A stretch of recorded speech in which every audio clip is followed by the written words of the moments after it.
Comment êtes-vous arrivé à faire de la sculpture? Alors en fait, depuis l'âge de 3 ans, j'ai décidé d'être sculpteur. J'étais beaucoup touchée par les sculptures mais grecques ou des choses comme ça. J'avais beaucoup d'émotions quand je les regardais déjà enfant. Et puis ensuite, la vie a fait que j'ai pas pu faire d'école. Et puis j'ai rencontré mon mari très jeune.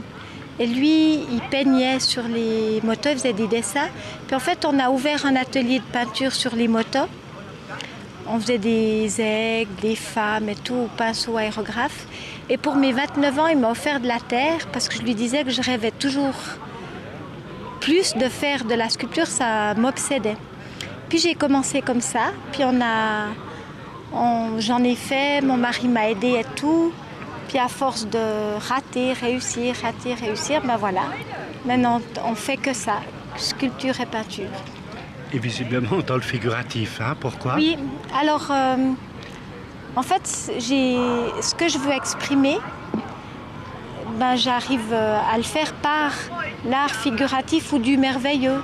Il y a un peu de rêve, Alors certaines choses, j'ai quelques pièces plus fantastiques mais moins merveilleuses, mais je vais plus vers le fait de faire rêver.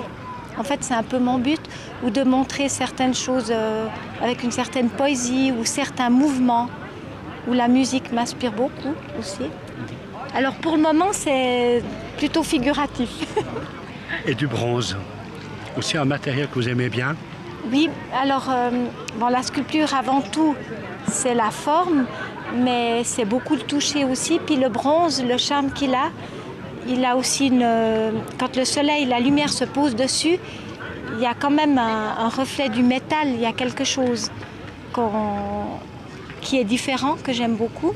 J'ai d'autres matières aussi pour avoir la possibilité de s'offrir des pièces grandes à un prix aussi des fois plus accessible. Donc je garde toutes ces matières, mais j'aime beaucoup le bronze, ça c'est sûr.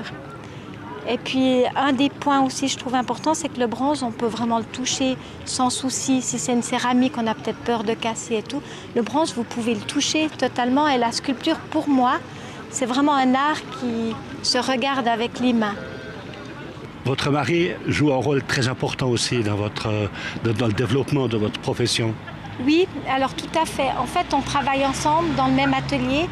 Et il fait une grande partie de tout ce qui est la manutention, prendre les empreintes et tout l'aspect technique aussi pour que mes sculptures tiennent debout. Parce que certaines, c'est un certain équilibre et tout. Puis ensuite, moi je l'aide aussi pour ses œuvres et on a ça crée un grand soutien le fait de travailler ensemble, puis il me met d'une grande aide. Vous avez avec votre mari un magnifique projet que vous êtes en train de mettre sur pied. Oui, alors on réalise un lieu d'échange où on puisse partager la magie d'un conte, d'une histoire. Et ça, on crée un parc de sculptures pour les personnes aveugles, malvoyantes et voyantes, et qu'il y ait vraiment toute une interaction autour de ce parc. Puis ce parc, il va se créer à Lausanne. On a un quart du projet qui est déjà assumé. Et en fait, vous pouvez le découvrir sous www.legendedautomne.ch. C'est vraiment quelque chose qui nous tient très fort à cœur, puis on va tout faire pour qu'il se réalise.